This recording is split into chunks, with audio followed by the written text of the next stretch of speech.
Have you told your friends that you see ghosts? Oh, absolutely not. Gina Rodriguez returns in Not Dead Yet. I'm back, baby! Who is up? Oh, she's the obituary writer. And Brad Garrett joins the brilliant ensemble cast. Titan, Maverick, Titan of all Mavericks. These are all words used to describe me. Not Dead Yet. Season premiere. Tonight, 8:30, 7:30 Central on ABC. And stream on Hulu.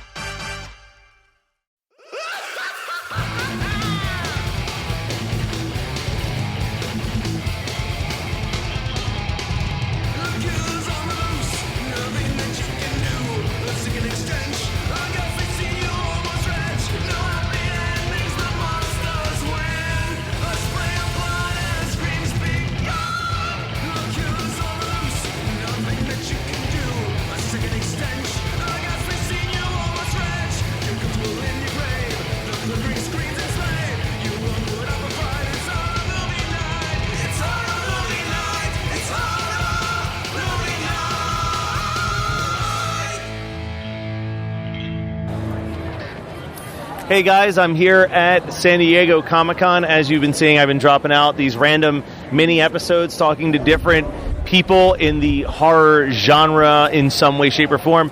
Also this week we released a retroactive episode, the 10th episode ever of Reddit Horror Club, in which Miguel Rodriguez was my co-host. It was the first time that either of us had ever spoken to Scott, who later became my full-time co-host for the last 6 years of podcasting.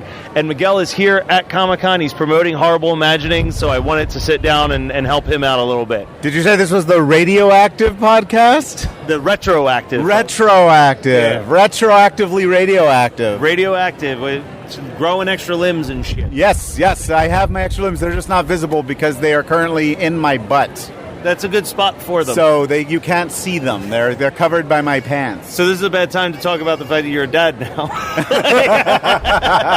No, it is a perfect time. That is, unless we're tweeting this, and then I'll get in trouble like James Gunn. So, but yeah, so the nice Guardians of the Galaxy 2 reference. That was a deep cut. Yeah, well, I mean, it took me a second. It's new news. James Gunn got fired from Guardians 3. Really? Oh, I didn't know that part. I'm breaking this on the Horror News podcast. Horror Movie Night podcast. You're bringing it to me. I'm sure they already know it on the Facebook page. Yeah, oh my God. It's ridiculous. Did he say something, or was it just... Yeah. Was it because he said the Baby Groot thing? Not to go off on a wild tangent, but this is how ridiculous this gets.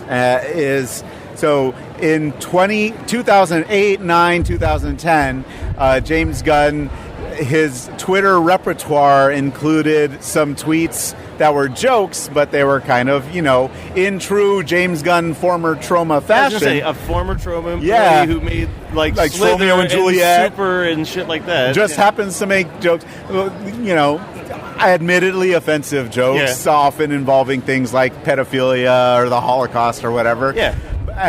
The funny thing about this is these tweets did come to light before the first Guardians of the Galaxy. Yeah. James Gunn made his mea culpa. Disney let him keep doing, and he made them like $1 gajillion with Guardians of the Galaxy. Now they've come to light a second time. This time specifically by right-wing journalists who were looking for dirt on him because he has recently gone on this tirade against Trump. Yeah. And this time, even though this isn't the first time these tweets have come to light, not only did he get canned from Disney and is no longer on Guardians of the Galaxy 3, but he got kicked off today's Sony panel where he was going to announce his newest project that he's doing for Sony. Jesus Christ. That is like overreaction to a T. It's freaking insane. Yeah. He should come and just sign at the Troma booth instead. That's what I was like, get James Gunn over here to the Troma booth. All right, so that awful story aside, Horrible Imagining, so I know that you're doing... That is a horrible imagining if I ever heard one, but yes. I know you've got a bunch of great films. It didn't click in my head until literally last night that The Ranger, which we were talking about, is your Mass Hysteria co-host. Mass Hypnosis, yes. Hypnosis, yeah. So yeah, sadly, Buckley and I haven't been able to do a Mass Hypnosis episode in a little while. It's almost been like a year. Yeah, it's just a great show, though. I love it. I miss doing it. I do. It's just we are both like so busy, yeah. And for both of us to even have attempted doing a live show is kind of insane. You did it, though. You know what I mean? But like, we did it. We did like 6 something episodes. that a lot of people haven't been able to do. It was fun. It's a call-in podcast. Yeah, and it rocked. It was fun. Because, like, you think about that, it could end up like that Mr. Show skit where it's the pre-taped call-in radio show. We were afraid it was going to be something like that. Yeah. In fact, for the first episode, we had all this pre-prepared stuff to chat about. Yeah. Because we didn't think anyone would call in. And lo and behold, we got a lot of awesome call-ins. You got some of the big heavy hitters. Yeah, in Rebecca McKendry was like one of the first Jack callers. Bennett, yeah. And then me. Yeah, you. And we got, I think Seth Sherwood. He wrote the latest. He was working on the latest Texas Chainsaw script. It's been fun. It was really fun.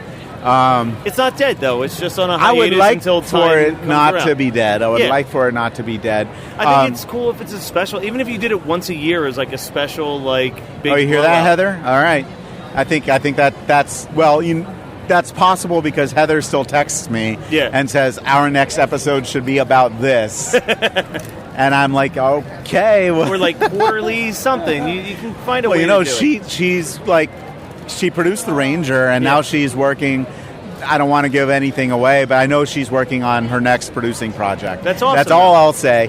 But the Ranger looks great. The Ranger's a lot of fun, and I've read the script for the next thing she's doing, and awesome. it's awesome. Very cool. Very cool. I don't even know. Shh! I didn't say anything about that. I don't know how out in the open that is.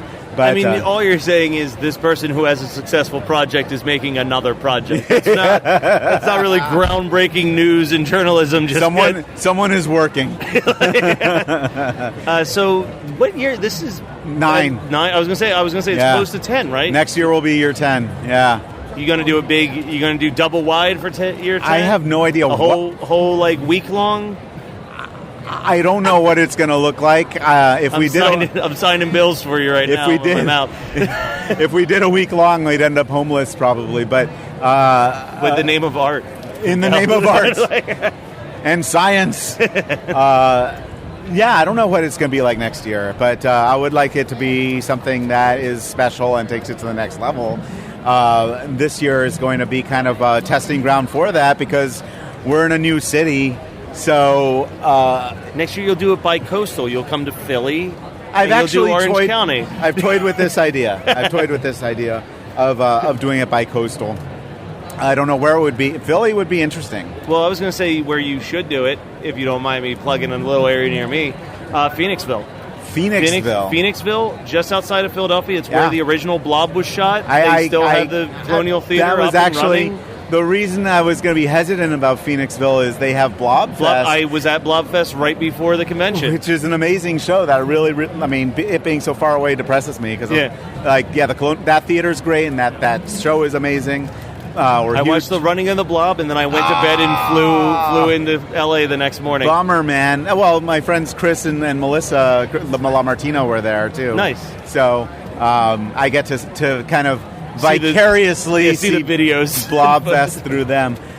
They're doing a screening of Creature from the Black Lagoon in 3D this year, and I was so upset that I wasn't there to watch it. I got to hang out with that theater, the people who run that theater at Art House Convergence. Oh, cool. And I was like, oh, man, you guys are, they talk about their programming and how their audience is so horror-based. And it's like, it would be so perfect. It would be perfect. Yeah. If they were game for, a Horrible Imaginings East Coast edition, then I would be interested in beginning that conversation. The other plus is that someone that lives like 20 minutes from there that could help organize. You're going to have to be the co-director. That's the thing. You don't know what you're getting into. Horror Movie Night does a live episode there. Maybe we got a perfect. whole. I think we figured out year 10, Miguel. Year 10.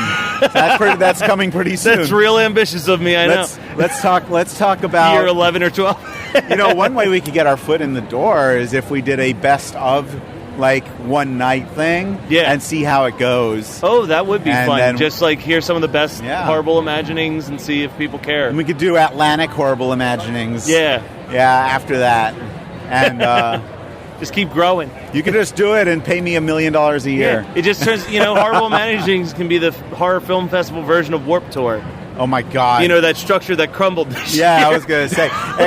Except not assholes. Yeah. Oh, Jesus. I was so, as a kid who grew up on pop punk music, when they said it was the last year, my brain was filled with all of these bands that were going to reunite. It was going to be like a total throwback, and then it was just more of the same. Bunch of bands I've never heard of, and one band that's going to play 15 minutes that I want to see. How did something so beautiful fall apart so quickly? That happens. Money. Yeah. Capitalism.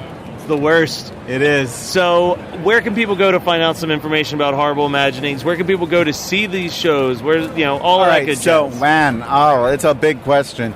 We're currently revamping the website, so some information is at hifilmfest.com. So it's the initials of Horrible Imaginings, Hi Film Fest. We didn't want people to have to type in Horrible Imaginings. I won't lie, I struggled on the typing of the word imaginings on if I had enough INs. And imagine-ings. It's a real word. And I didn't get a red line, so I know I spelled it right. You did. Hi Film Fest is kind of our handle for social media too. Yeah. So HI Film Fest on Twitter, HI Film Fest on Instagram, and we're really approachable. So just hit us up on social media or email me directly. It's my name Miguel at hifilmfest.com. Okay. And then Facebook and all that stuff.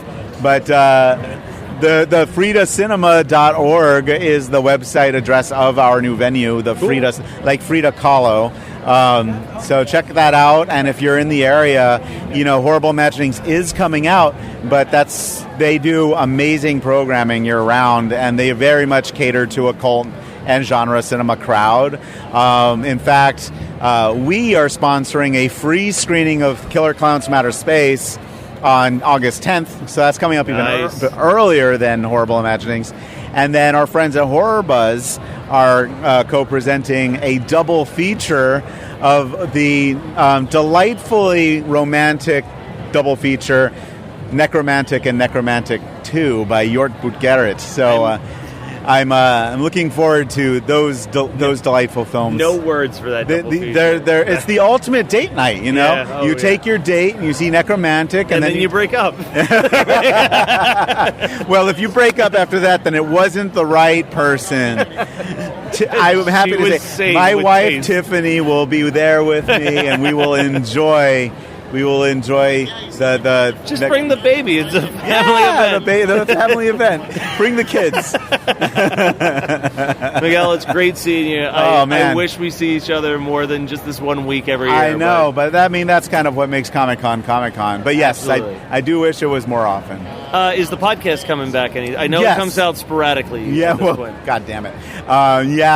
Again, because schedule's tough, dude. You got a baby. It's going to change things a little bit. The baby is part of it. Yeah. The baby is part of it. We actually had a couple of episodes come out, and I was like, let's get this train rolling. I was like, oh man, it's back. And then Tiffany went into labor. I was like, shit. And it's been a week of 3 weeks of zero sleep. I'm pretty sure I'm on the long lost episode. I think we recorded something 2 years ago that just disappeared. Yeah, you're not the only one. There are a couple like that. Yeah, and it's dig them out, make them. Let me go through I'd love to know what I talked about. I think it was to celebrate the start of Horror Movie Night. God damn it.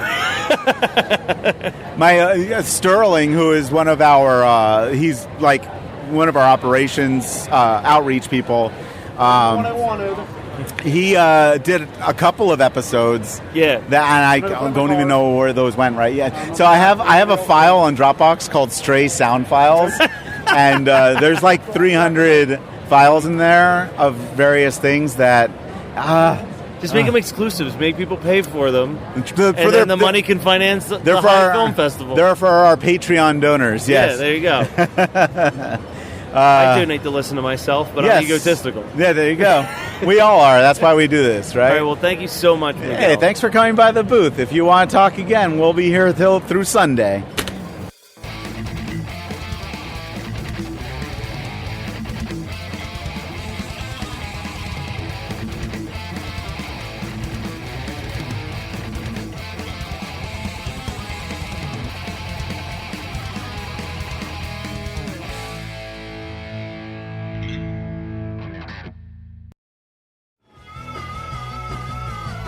You're listening to the Geekscape Network.